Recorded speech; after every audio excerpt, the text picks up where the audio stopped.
Islam futuristik. Assalamualaikum warahmatullahi wabarakatuh. Alhamdulillahirrabbilalamin. A'udzubillahi minasyaitonirrajim. Bismillahirrahmanirrahim. Pendidikan vokasi memegang peranan penting bagi pengembangan SDM Indonesia yang terampil di masa yang akan datang. Pembangunan SDM menjadi kunci Indonesia kita ke depan. Pentingnya vocational training, pentingnya vocational school. Pakaian jilbab itu, pakaian menurut Islam itu ada 4 syaratnya. Nih dengar baik-baik yang mau bikin baju. 1, syarat pakaian itu nutup aurat. Alhamdulillah kalian semua nutup aurat. Mana auratnya perempuan? Seluruh anggota tubuhnya kecuali telapak tangan. Saat itu pakai jilbab kelihatan lehernya, tinggal lehernya dibakar nanti.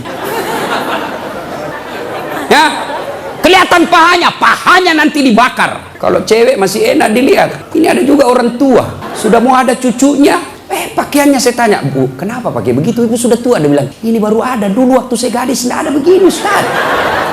Ini namanya bagus dikasih ibu, kasih STNK. Tahu STNK? Sudah tua, nakal kembali. Kasih itu STNK itu buru-buru gitu. Laki-laki mana auratnya? Pusat sampai lutut. Artinya adik-adik, kalian yang sudah mengaku diri hijrah, silahkan main futsal, silahkan main bola, silahkan olahraga, tapi tolong jangan kelihatan pahamu. Pahamu adalah dosa ketika kau kelihatan. Kau suruh saudara putrimu jilbab, kalian main bola kelihatan paha, dosa. Ndak ada nafsu lihat pahaku. Siapa bilang? Siapa tahu ada janda-janda tua sudah lama ndak lihat paha. Bisa jadi. Ya.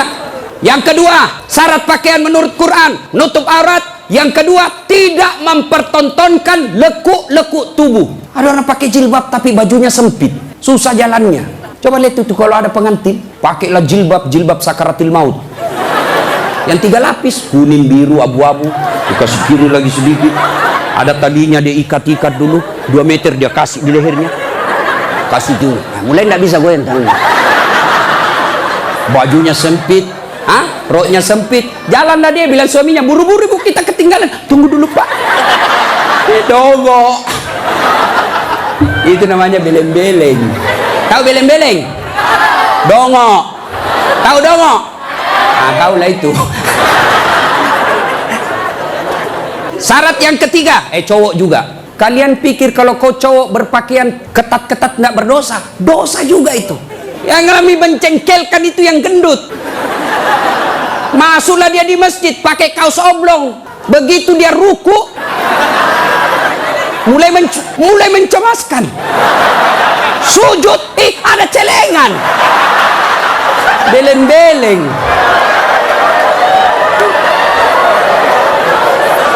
Nah, yang ketiga, syarat pakaian yang ketiga, saya ulang, tutup aurat, tidak mempertontonkan lekuk-lekuk tubuh. Yang ketiga, pantas. Apa maksudnya? Kalau saya alumni apalagi?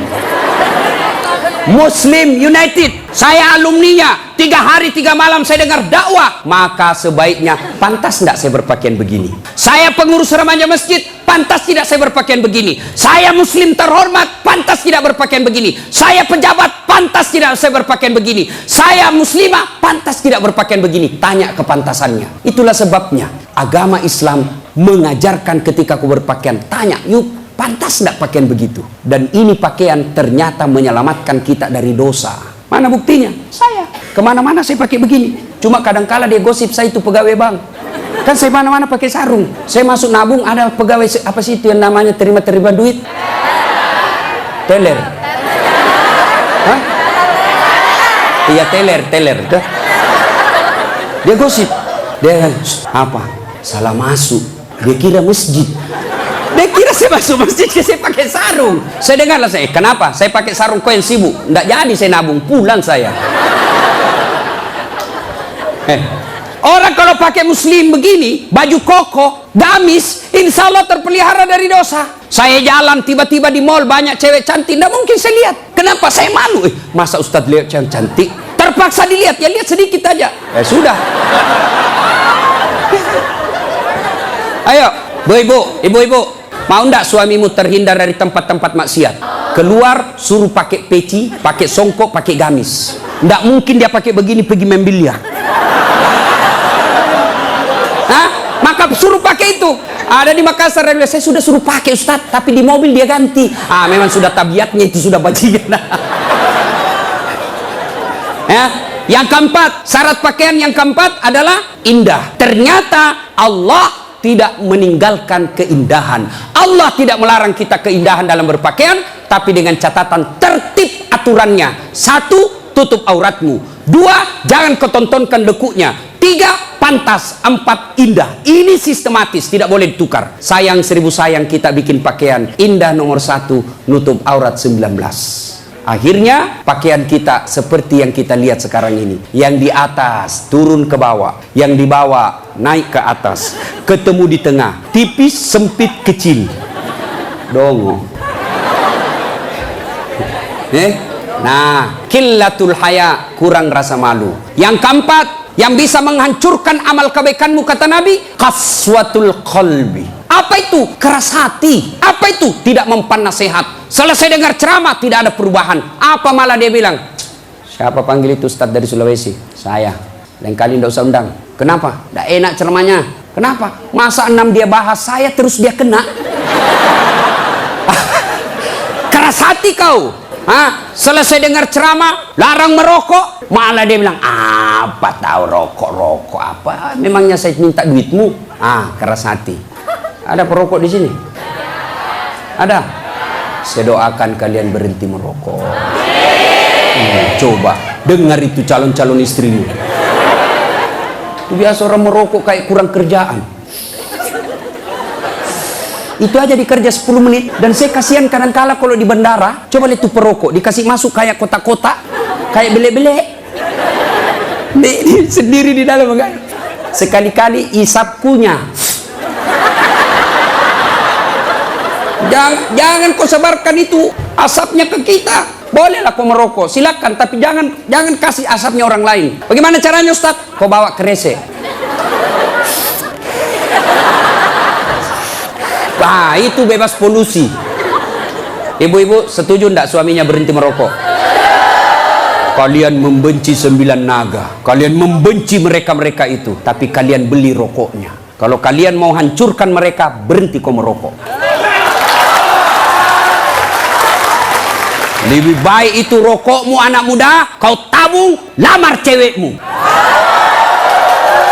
Kau juga cewek, jangan terlalu lama mau dipacari. Ini pacaran Islami Ustaz, pret. Pacaran syar'i. Mana ada pacaran syar'i cilaka? Dengar ini cewek. Kau sudah 2 tahun dipacari tidak dilamar-lamar, berhenti kau. Kasih tahu itu cowokmu.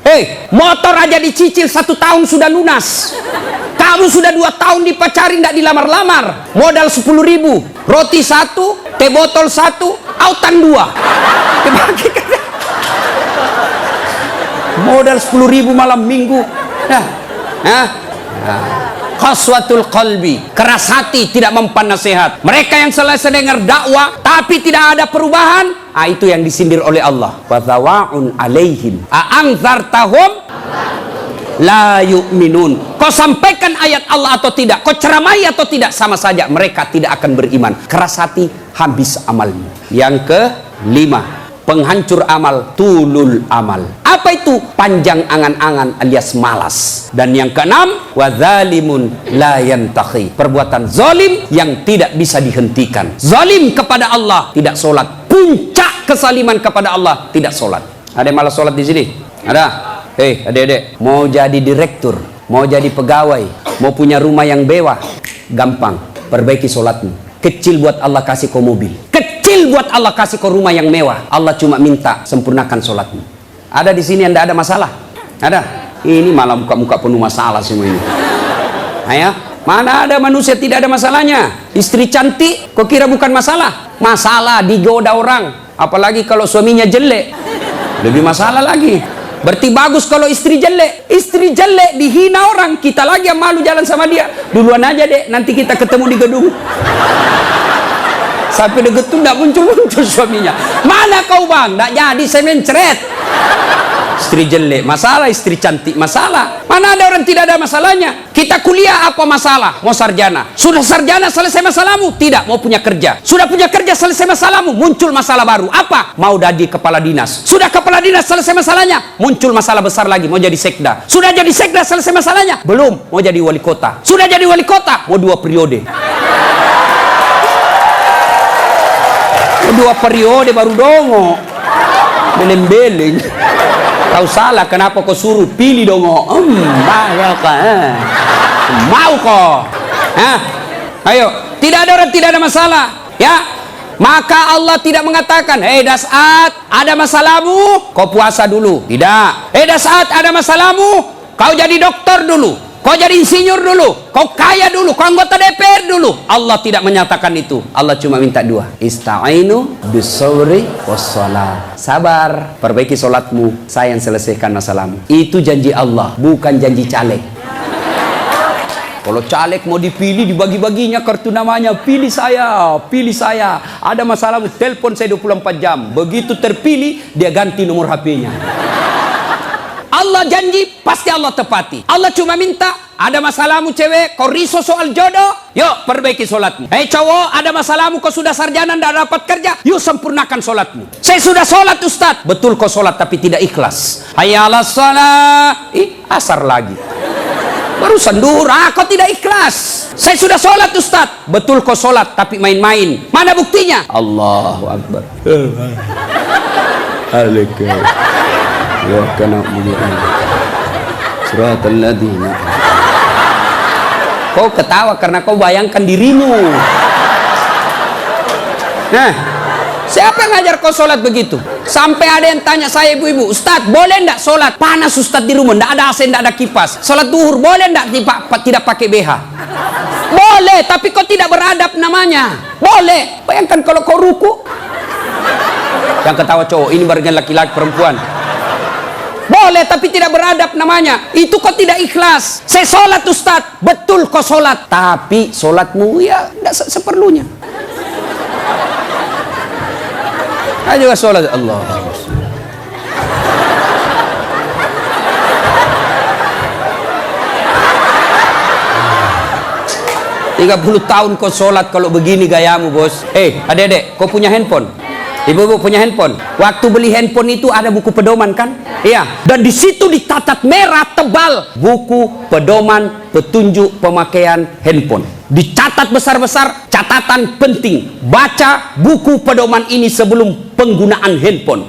Handphone aja kau pakai itu belum tentu untuk kebaikan. Ada buku pedoman penggunaannya. Sholat kalian yang pakai 5 kali sehari semalam paling sedikit. Lalu kenapa kau tidak pernah buka buku pedoman sholatmu? Ya, nah, maka bu bapak perbaiki saja sholat. Insya Allah selesai masalahmu. Zolim, zolimun la yantahi. Perbuatan zolim yang tidak bisa dihentikan kepada Allah. Yang kedua, zolim kepada jenis kedua, zolim kepada sesama manusia. Tidak usah zolim kepada tetangga. Ibu-ibu zolim kepada suaminya. Mana ibu-ibu zolim kepada suaminya? Suaminya dijadikan tahanan kota. Baru keluar 1 jam ditelepon. Di mana kau, Pak? Di mana kau? Keluar kau, pulang kau. Bagaimana kita tidak cepat mati? Kita keluar, kau cari sampai di rumah, kau maki-maki. Baik kalau kau cantik, berat badan makin nambah, duduk makan canggurma, nonton sinetron ngangkat ketek sambil menguap.